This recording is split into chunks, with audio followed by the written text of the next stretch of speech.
نئی دلی میں مرکز جماعت اسلامی ہند پر منعقدہ 2 روزہ قومی تربیتی ورکشاپ کا اختتام ایک مؤثر اور بامقصد پیغام کے ساتھ ہوا۔ ورکشاپ میں شریک 120 سے زائد ائمہ و خطباء نے اس بات پر زور دیا کہ مساجد کو محض عبادت گاہ کے دائرے میں محدود رکھنے کے بجائے انہیں دعوت، اتحاد اور دینی تربیت کے فعال مراکز میں تبدیل کیا جائے۔ ورکشاپ کے اختتام پر ایک 7 نکاتی قرارداد بھی منظور کی گئی، جس میں ائمہ نے قوم کی دینی، اخلاقی اور سماجی رہنمائی کے حوالے سے اپنے عزم کا اظہار کیا۔ قرارداد میں کہا گیا کہ امامت و خطابت کوئی پیشہ نہیں، بلکہ یہ اللہ کے حضور جواب دہی کا تقاضا کرنے والی روحانی خدمت ہے، جس کا اجر صرف رب کریم سے مطلوب ہے۔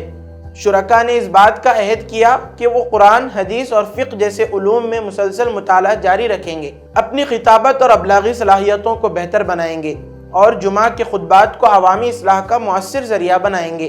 ورکشاپ میں خاص زور اس بات پر دیا گیا کہ مساجد کے دروازے معاشرے کے ہر فرد کے لیے کھلیں۔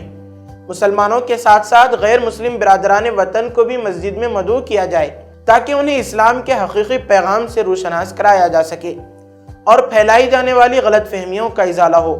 شرکاء نے اس بات سے بھی اتفاق کیا کہ مساجد میں بچوں، نوجوانوں اور بڑوں کے لیے مستقل تعلیمی، تربیتی اور مشاورتی نشستیں منعقد کی جائیں گی تاکہ نئی نسل کو دینی شعور، اخلاقی استقامت اور اسلامی تشخص سے جوڑا جا سکے۔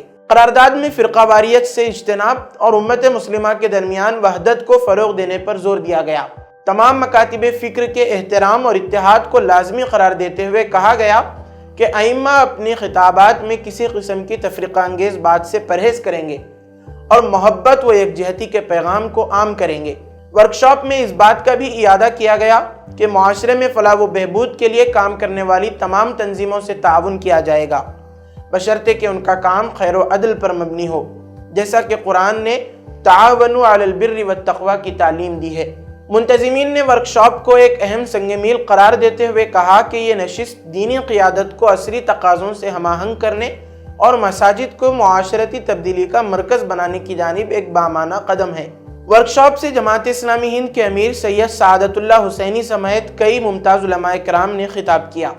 حسن مدینہ ٹورز اینڈ ٹریولز برسوں سے حجاج کرام کی خدمت میں مصروف، بھروسہ آپ کا، خدمت ہماری۔